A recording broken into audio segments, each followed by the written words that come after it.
the F-100 Super Sabre, the first supersonic fighter jet. This innovative and historic plane serves as a relic of the Vietnam War. Today, only a few remain intact, but for this story, we need to go back to the beginning.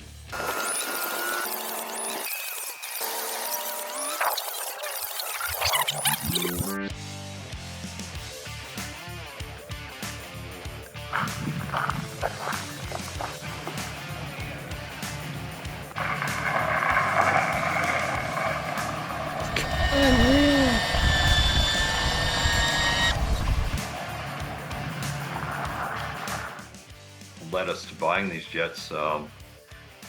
Ex-Marine helicopter pilot buddy of mine, Jerry, had sent me, we sent auctions back and forth, the stupid things we think each other should buy. Looking around on the internet and there's an auction. I'm an auction kind of guy, so I just sent them over the link and I said, hey, you need to check this out. It'd be something cool to look at. And so they got to taking a look at it. A month later, he texted, it was on a Saturday or Sunday, we were sitting on the patio having wine, Sheila and I, and Jerry texted you bidding on that auction. I'd forgotten about it, so I thought, well, I'll log on and have a look at it, and what the heck, let's throw a bid in there and see what happens. I just want to add in that I think the whole experience of acquiring the jets and the whole process of finding a place to donate it and meeting all of the people that we got to meet through the Super Sabre Society, and like Dean and his crew, and like Daryl said, that was an experience of a lifetime that people just don't have that opportunity, and we were really lucky to be able to do that, and we've met so many great people. You know, hits close to home too, because Daryl's dad was in the Air Force, my father was in the Air Force, so it almost feels like we're kind of giving back to them as well a little.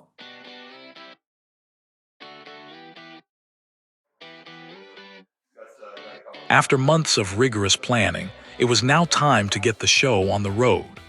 The crew from Fort Worth, Texas had just arrived, and everybody was itching to get started.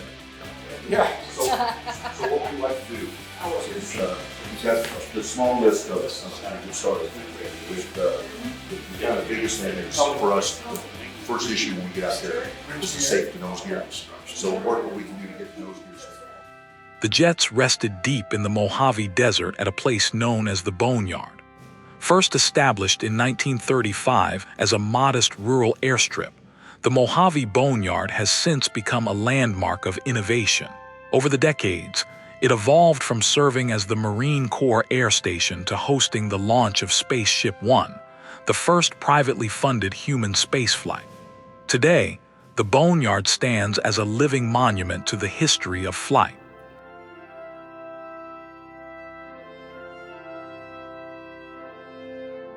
So the F-100F is of importance to us because of the role that it played in Vietnam for the Air Force. They've been difficult to locate, and so this fits a part of the Vietnam collection we have, but also fits in with the fast fact story that we tell.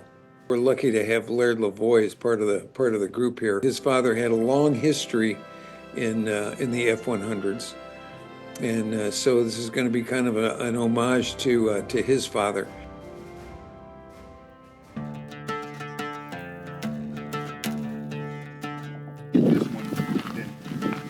Put that. We'll have to put musical jack in the field. How long will that jack be able to stay there? Hold that up all the way. It should. We'll look at the tripod. It should have that mechanism comes down and locks it. The locking ring. It's going to have the locking ring. Yep. It's got a locking ring. I'm good with that. Even though it hadn't been load tested in 5,000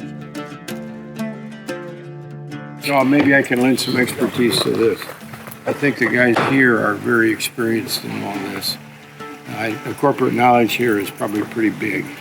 So I think it's going to be all right once we get the direction. And I knew a lot of guys that flew these things as it happened. In my younger years, they were the older guys. And, they 5,000, 6,000, 7,000 hours in these.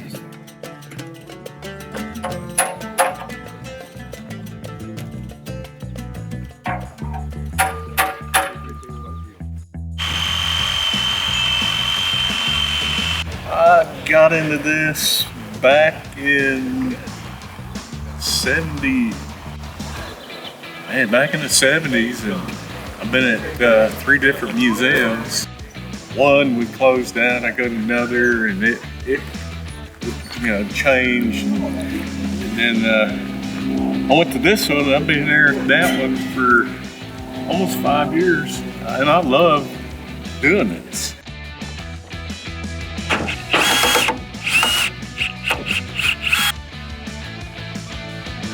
With only 4 days to completely dismantle the jet and transport it to the Fort Worth Aviation Museum, using the right tools will be critical to get the job done on time. For this, we brought our Twister E60, the world's first battery-operated rotary screw air compressor. The Twister E60 outputs 60 CFM at 100 PSI with a 100% duty cycle. It is compact enough to bring anywhere, and with its rugged design, can be relied on in extreme environments, making it the perfect candidate for dismantling.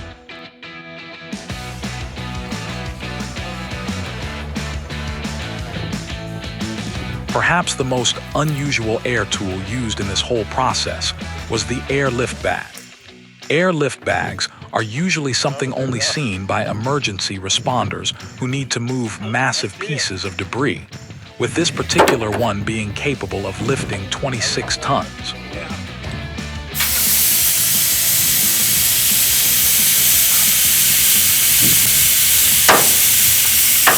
School guys. Yeah. Oh yeah.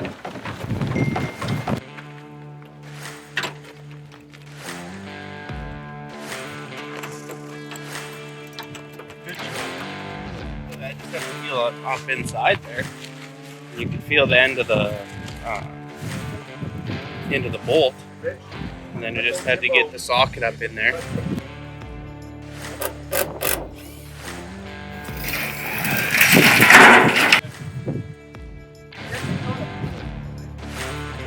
In there.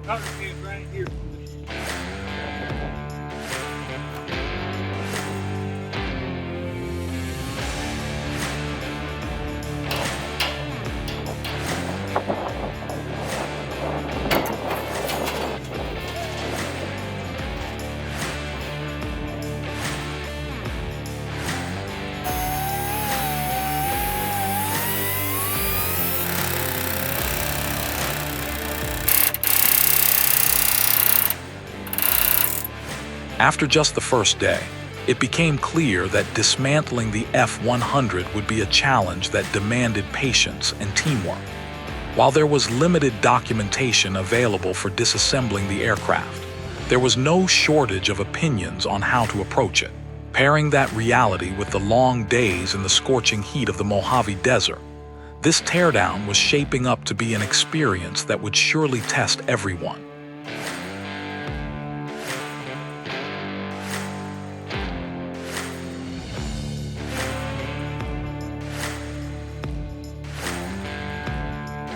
We're going to try and disassemble a fuselage from the wings on an F100F today.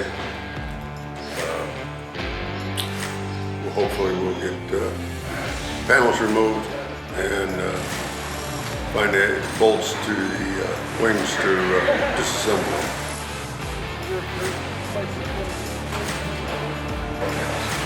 Okay. All right, everybody ready? Yeah. Okay. Yeah.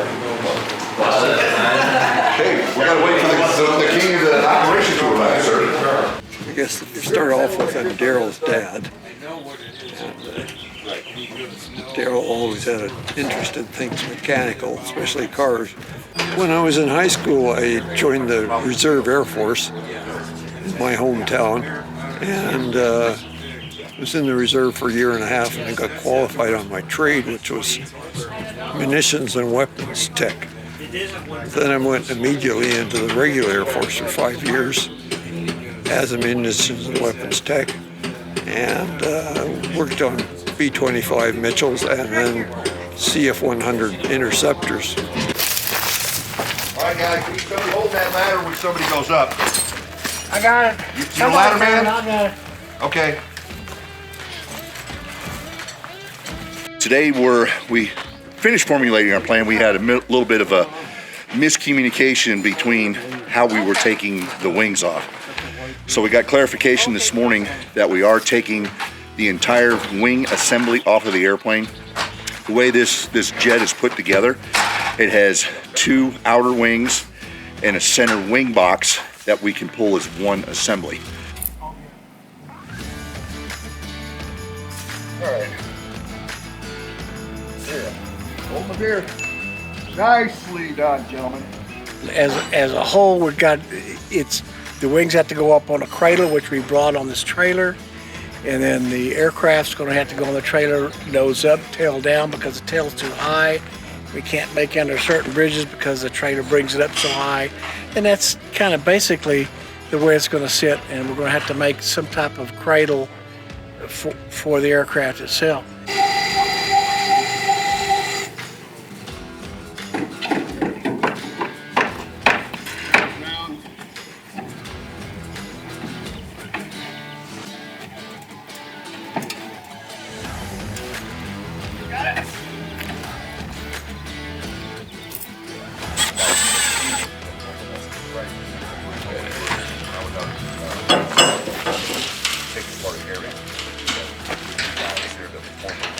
Try to take this panel off, and then hopefully we have access to the middle of the wings in here.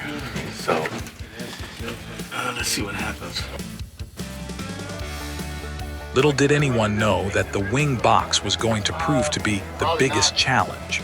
What everyone thought would be a minor struggle took over 2 full days to finally remove.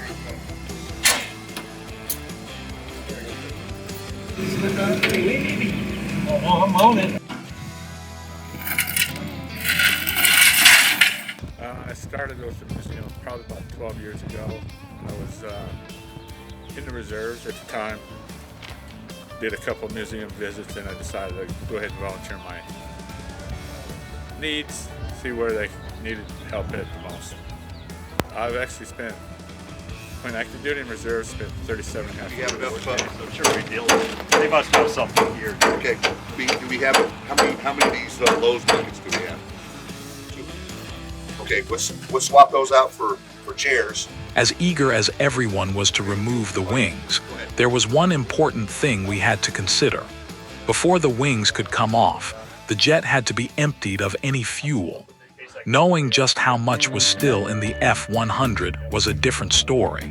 With the fuel tanks under the wings already removed, there was still a possibility of around 6,000 pounds of fuel that needed to be emptied.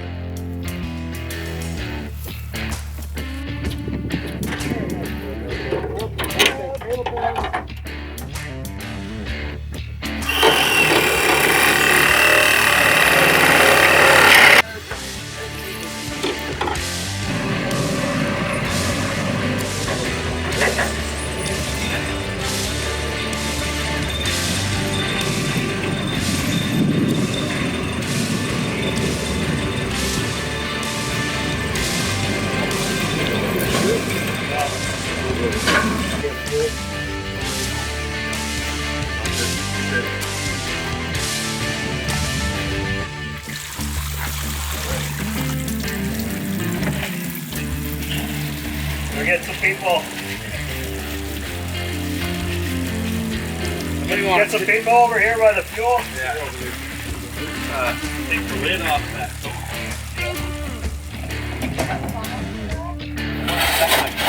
Red.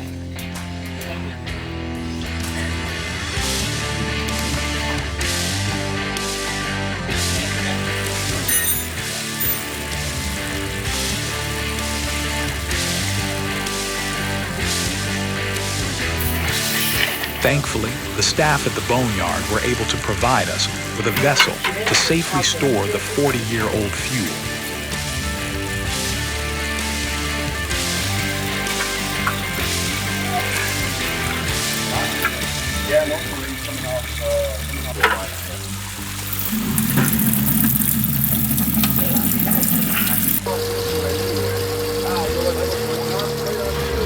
In what seemed like an eternity, pails upon pails of fuel were emptied into the giant plastic tub until only a few drops remained in the aircraft.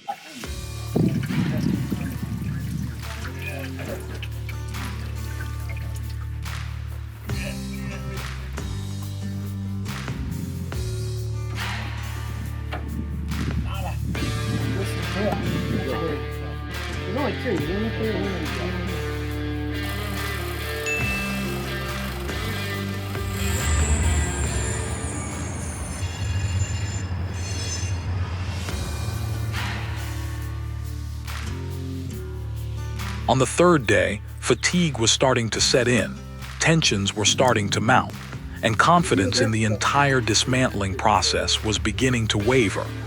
Bits and pieces of the plane were dismantled, but we still had not gained access to the wing box, the structure that held the wings together. To access this, the fuel tank had to be removed one way or another, a task that was starting to set us behind schedule.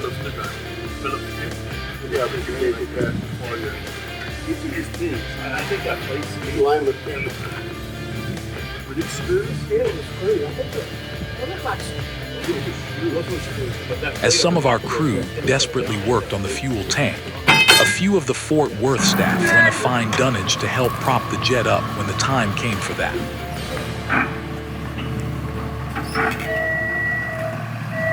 What do we get for a present? Engine cradle. Sorry? Engine cradle. Oh, okay. Supports the engine if fully filled. Gotcha. The original plans was the truck. Awesome.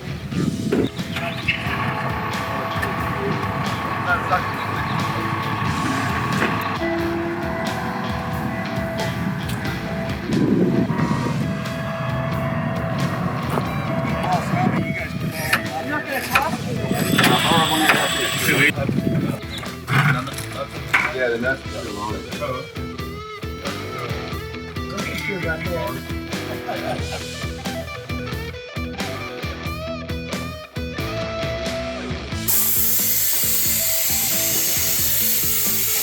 With the fuel tank finally loosened, the airlift bag was used to fully remove it from the fuselage.